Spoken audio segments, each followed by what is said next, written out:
The flashing red and blue lights lit up the dark street like a chaotic dance of authority. The sound of sirens pierced the night, sending an unspoken message that trouble had arrived. A black woman, dressed in business casual, stood beside her car, her hands raised slightly in confusion. She hadn't been speeding. She hadn't run a red light. Yet, here she was, facing two cops who approached with a kind of stiffness that signaled they'd already made up their minds about her. "Step out of the vehicle," one of them barked. She took a breath, steadying herself. "Can you tell me what this is about?" Her voice was calm, firm, but there was an edge to it, the kind that comes from knowing how these situations can go. "You fit the description of a suspect," the other officer said, gripping his belt like he was waiting for an excuse to escalate things. The woman frowned. A suspect for what?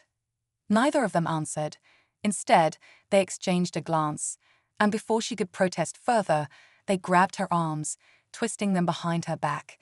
The cold steel of handcuffs snapped around her wrists. "You're under arrest," one officer muttered, reading off a list of vague charges that didn't make sense. People walked by, some slowing their steps but hurrying away before getting too involved. A few pulled out their phones, recording from a safe distance. The woman remained composed, though her heart pounded against her ribs. This wasn't the first time something like this had happened in this city, and she knew it wouldn't be the last. She was loaded into the back of the squad car, her mind racing. She knew her rights. She knew what was happening wasn't right. But in that moment, it didn't matter. Because right now, she wasn't a person. She was just another black woman in cuffs. Another statistic. The ride to the station was silent, aside from the occasional crackle of the radio. The two officers in the front barely looked at her, though she could see them smirking at each other in the rearview mirror. They had no idea. By the time they booked her, took her fingerprints, and put her in a holding cell, she was already thinking ahead. She didn't argue, didn't beg. She knew how the system worked. She had spent years studying it. Hours passed before she was released, no formal charges sticking because they had no real reason to arrest her in the first place. They barely even apologized. Just shoved her belongings back at her and told her she was free to go. She took her things, adjusted her blazer, and walked out of the precinct with the same grace and dignity she had walked in with. But there was something else now. A quiet fire in her eyes. A certainty. Because in just a few days, she knew she'd be seeing them again. The courtroom was packed, the kind of case that drew attention for all the wrong reasons. The officers sat at the defendant's table, looking confident, maybe even a little smug. After all, they'd been in and out of courtrooms before. A minor complaint here, a civil rights violation there, but nothing ever stuck. Then the door at the front of the courtroom opened, and in walked the judge, the woman from that night. The very same woman they had thrown in the back of their squad car without a second thought. She strode to her seat with quiet authority, her robe flowing behind her, her expression unreadable. The murmurs in the courtroom grew louder, reporters whispering among themselves, cameras snapping photos, the officers' faces drained of color. This wasn't how things were supposed to go. She let the silence stretch before finally speaking. "Let's begin." And just like that, the power shifted. The courtroom remained eerily silent for a long moment, the weight of the revelation sinking in. The two officers sat stiffly at the defense table, their jaws tight, their eyes darting toward each other as if silently asking the same question. Asterisk, how is this possible? Asterisk, the woman they had arrested days ago, the one they dismissed without a second thought, now sat in front of them wearing a judge's robe. One of them, Officer Bradley, shifted in his seat. His fingers drummed nervously against his knee. He had been through plenty of court hearings before, some complaints, a couple of lawsuits that never went anywhere. But this was different. His partner, Officer Mills, sat rigid beside him, gripping the edge of the table. He looked like he had swallowed glass. She didn't acknowledge them right away. Instead, she calmly flipped through a stack of papers in front of her, her expression unreadable. But she felt their eyes burning into her, there a shock thick in the air. When she finally looked up, her gaze met theirs, steady and unwavering. "Proceed," she said, her voice even. The prosecutor stood and began presenting the case, an excessive force complaint filed against the officers. A citizen had captured the arrest on video, and now that footage was circulating widely. The prosecutor laid out the timeline, detailing how the officers had no legal justification for detaining her, how their reasoning was vague at best, and how their actions that night mirrored a pattern seen in other complaints against them. The officers shifted uncomfortably. It was different seeing themselves on the screen, watching the way they had handled her, the way they had spoken to her, the way they had dismissed her entirely. She leaned back in her chair, observing them. She knew their type. She had encountered officers like them throughout her career, men who carried their authority like a weapon, men who had no fear of consequences because they rarely faced them. But they weren't in control now, she was. She listened as the evidence was laid out, piece by piece, the prosecutor methodically building the case. Witnesses took the stand. People who had seen the arrest. A young man who had filmed it, his voice still thick with disbelief as he recounted what he had witnessed. A woman who had heard the officer's tone, who had seen how quickly they escalated the situation. And yet, as the case unfolded, she remained composed. She didn't let her emotions show, didn't let any personal feelings surface. She couldn't. This wasn't about revenge. It wasn't about making them feel what she had felt. It was about something bigger. The defense attorney tried to push back, arguing that the officers had simply been doing their jobs, that they had followed procedure, that they had reasonable suspicion. But the cracks in their story were glaring. At one point, the attorney turned toward her directly. "Your Honor," he said, clearing his throat, "given your prior interaction with my clients, wouldn't it be fair to say you may have a conflict of interest in overseeing this case?" A few murmurs rippled through the courtroom. She met his gaze, steady and unwavering.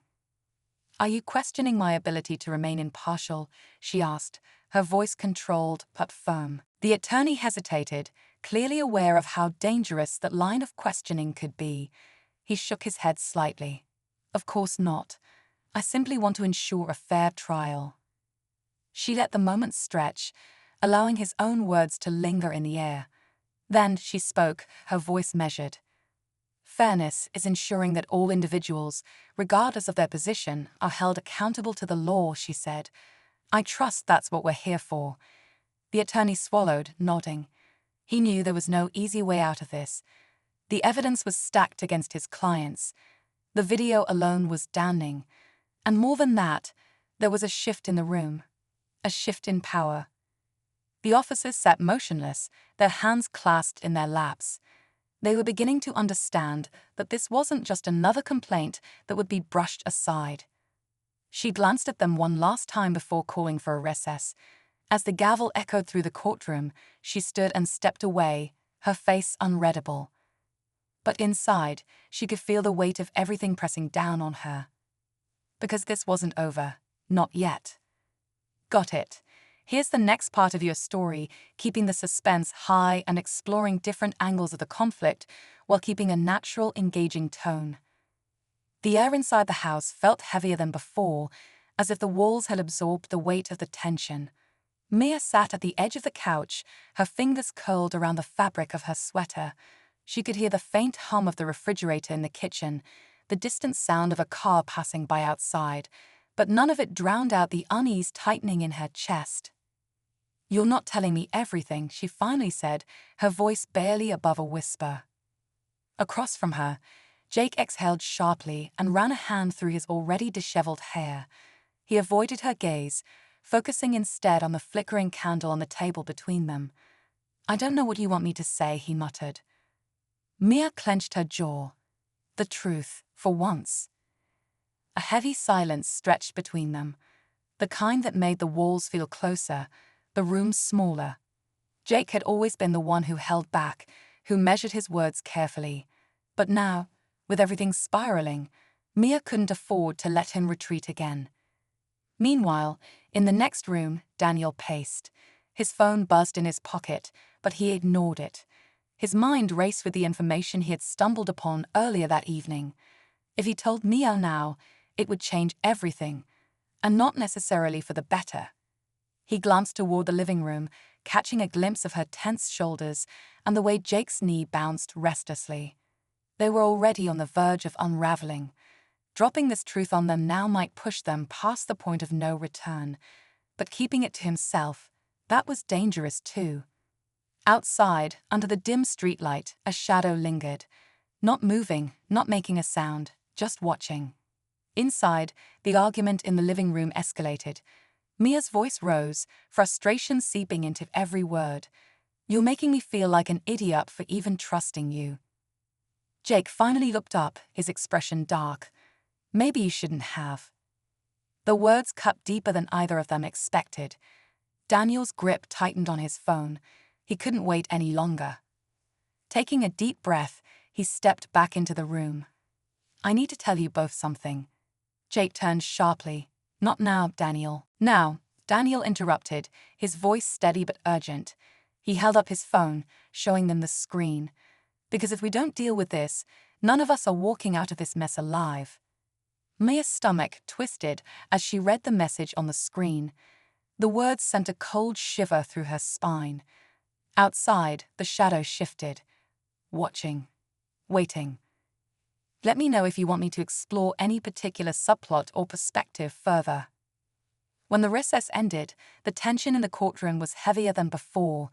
The officers returned to their seats, their movements stiffer, their expressions darker. The reality of the situation was beginning to sink in, and it was clear neither of them had expected things to escalate this far. They had been through complaints before, but never had they faced a courtroom with stakes as high. Never had they been on the receiving end of the same system they had so often controlled. She took her seat again, her face unreadable as she glanced at the documents before her. But her mind was focused on something else. She wasn't just thinking about this case, she was thinking about the countless others like it, the ones that never made it to court. The people who had been silenced, dismissed, or too afraid to fight back. The prosecutor resumed, this time introducing an internal affairs officer who had investigated previous complaints against the two men. The officer took the stand, clearing his throat before speaking. "There have been multiple complaints against Officers Bradley and Mills," he said, his voice measured but firm. "Allegations of excessive force, racial profiling, and unlawful detainment. None have led to formal charges. Until now."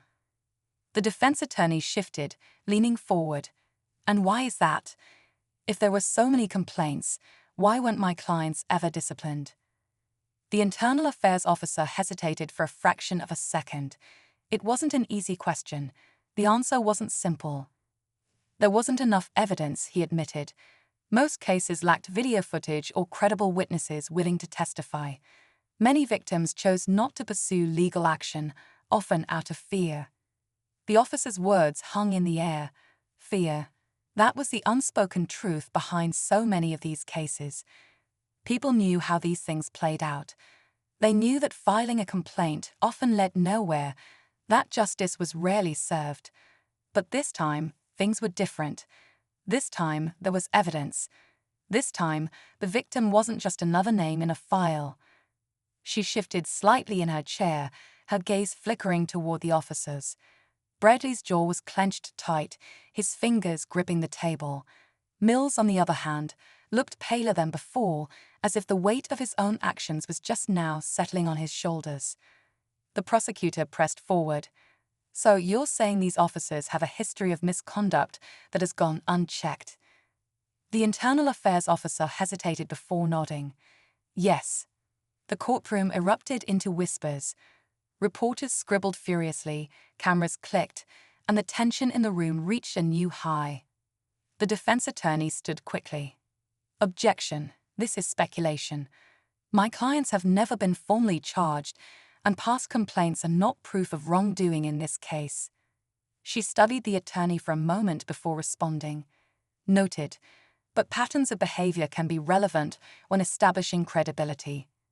The defense attorney opened his mouth as if to argue, then thought better of it. He sat down, his frustration evident. She turned her attention back to the witness stand. Please continue. The prosecutor played more footage, this time security camera footage from the station on the night of the arrest. The grainy black and white video showed the officers booking her, their dismissive expressions, the way they barely looked at her as they tossed her belongings into a bin. Then, something caught her eye, something she hadn't noticed before. She leaned forward slightly, paused the video. The screen froze. She stared at the image, her heartbeat quickening.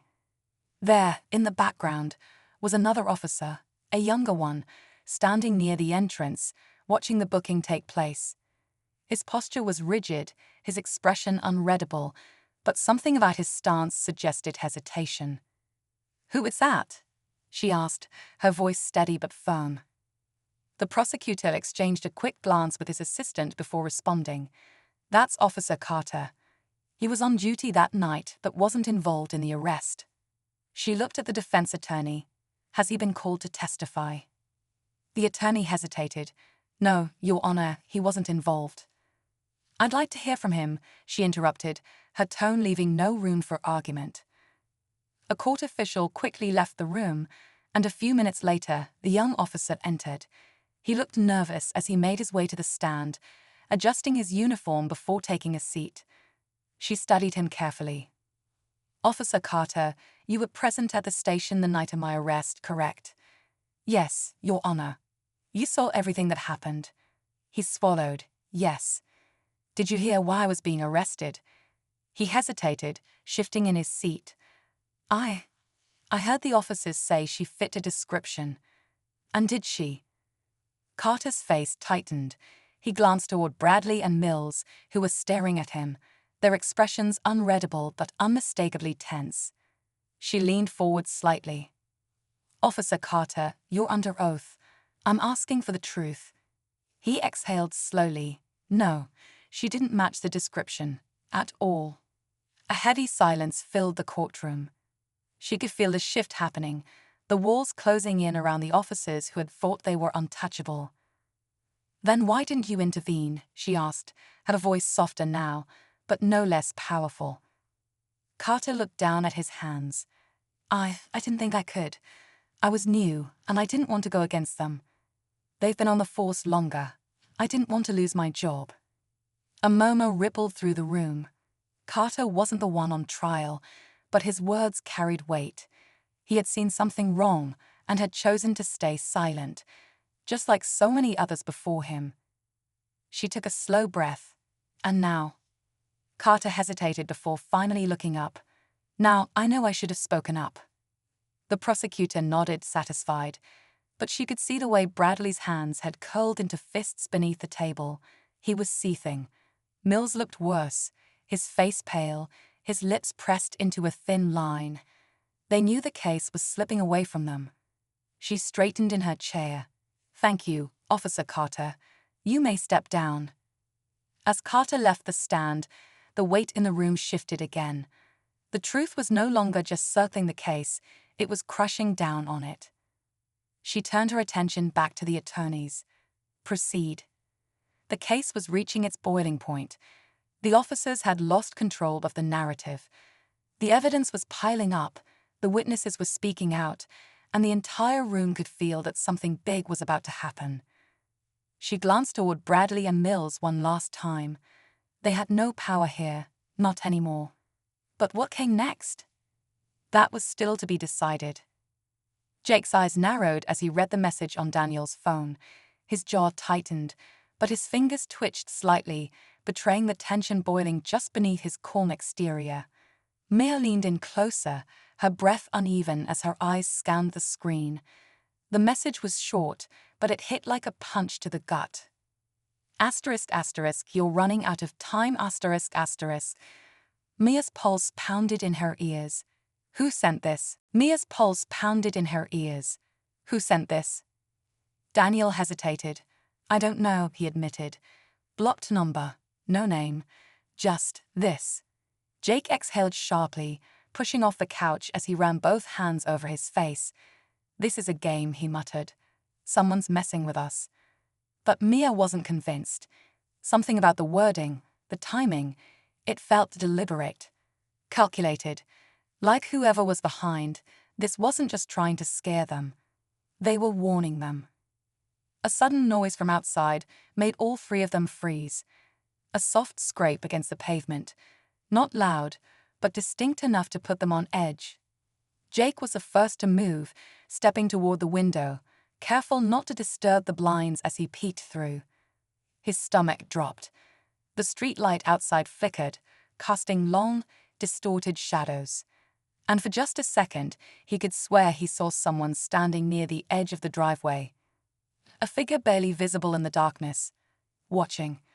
Then, as quickly as he saw it, it was gone. Jake turned back, his expression grim. "We're not alone." Mia's throat tightened. "What do you mean?" Daniel was already moving, locking the front door, checking the windows. "Someone's been watching us." His voice was quieter now, almost distant, as if he were piecing something together in his mind. "This isn't random." Mia's phone vibrated in her pocket. Her breath hitched as she pulled it out. Another message. But this time, it wasn't from an unknown number. It was from someone she never expected. Someone who shouldn't have known anything about this. Asterisk, asterisk, don't trust him, asterisk, asterisk. Mia's fingers trembled as she reread the text. Her gaze lifted slowly, shifting between Jake and Daniel. A pit formed in her stomach. One of them was lying, and she had no idea who. Outside, the night stretched on, quiet but charged with something unseen. The kind of silence that comes before everything shatters. The air in the courtroom was thick with anticipation. The weight of everything that had been revealed, the video footage, the history of complaints, the testimony of Officer Carter, had shifted the balance entirely. The officers who once sat with confidence now looked trapped, like men watching the walls close in around them. Their defense attorney was running out of moves, his once sharp arguments now weak and unraveling. She took a slow breath, steadying herself. This moment wasn't just about her. It wasn't even just about them. It was about the system, the way power had been misused, the way so many people had walked into a courtroom knowing they never truly had a chance. But today, that wasn't the case. The prosecutor turned toward the jury, delivering his final remarks. This is not just about one wrongful arrest. This is about a pattern that these officers thought they could continue without consequence. He glanced toward her before looking back at the jury. But now their asterisk are asterisk consequences. The defense attorney stood, trying to salvage what little ground they had left. My clients maintained that they acted within their duty as law enforcement officers. They were following procedure. This case has been blown out of proportion. She watched him closely. He didn't believe his own words anymore. He was simply saying what needed to be said. Then the moment came. The jury returned. The courtroom fell silent as the verdict was read. Guilty. A sharp inhale rippled through the room. Officer Bradley's face darkened, his hands gripping the table so tightly his knuckles turned white. Officer Mills looked stunned, blinking as if he couldn't believe what he had just heard. The prosecutor gave a small nod of satisfaction. The reporters in the gallery scrambled to write down every detail. The judge, no longer just the woman they had arrested, but now the woman handing down their fate, looked at them both, her expression still unreadable. Then she spoke. "Officers Bradley and Mills, you have been found guilty of misconduct and unlawful detainment. The system you swore to uphold demands accountability, and today, that accountability is being served." She paused, letting her words settle. "Sentencing will be determined in the next phase, but for now, you are hereby relieved of duty, effective immediately." Bradley opened his mouth, but no words came out. Mills simply lowered his head.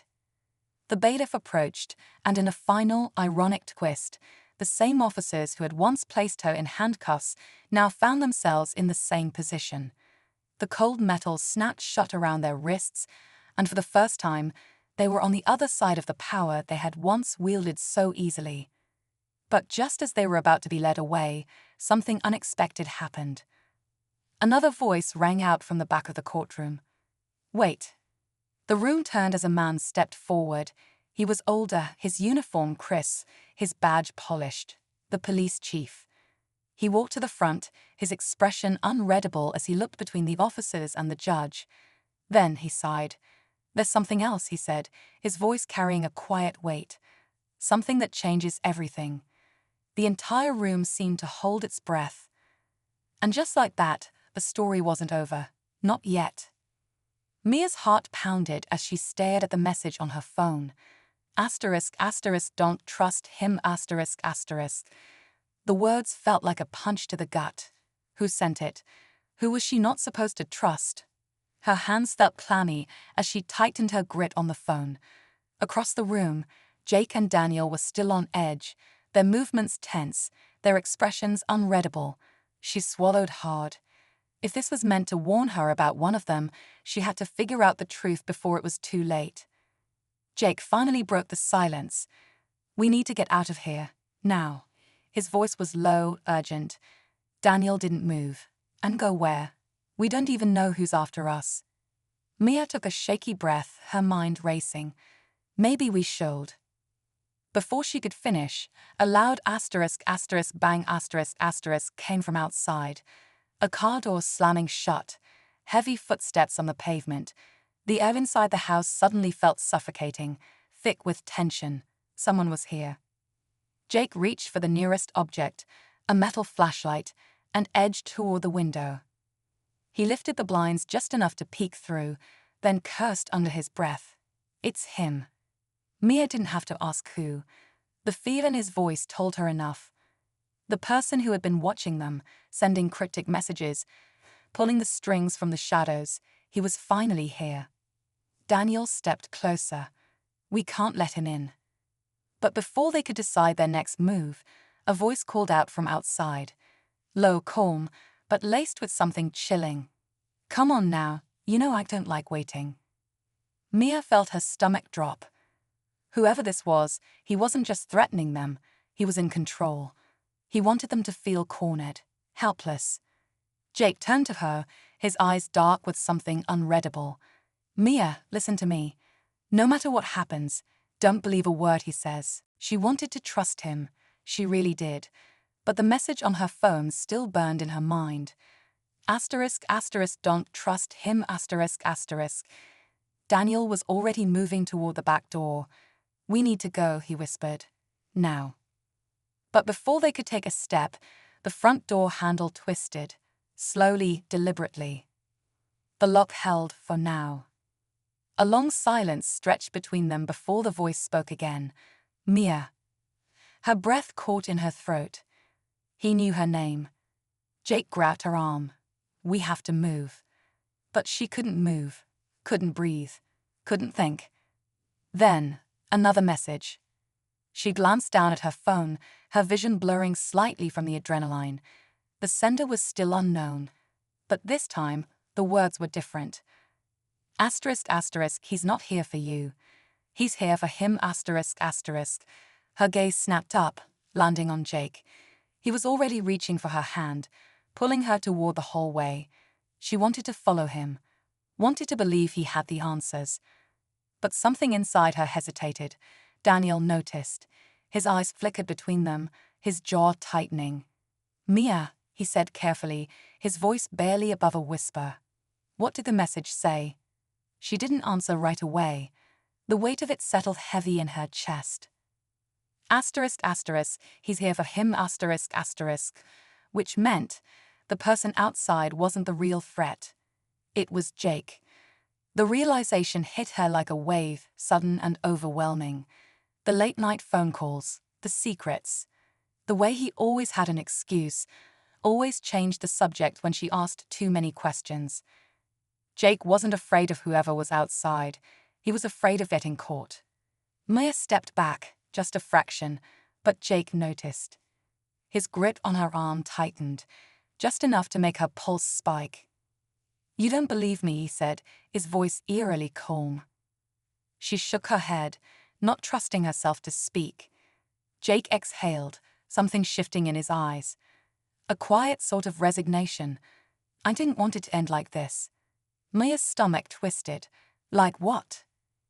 Before he could answer, the front door burst open Everything happened too fast. A rush of footsteps, the glint of something metallic, Jake moving, too quick, too desperate. A struggle. A loud crash as he collided with the table, sending the candle flickering wildly. And then, silence.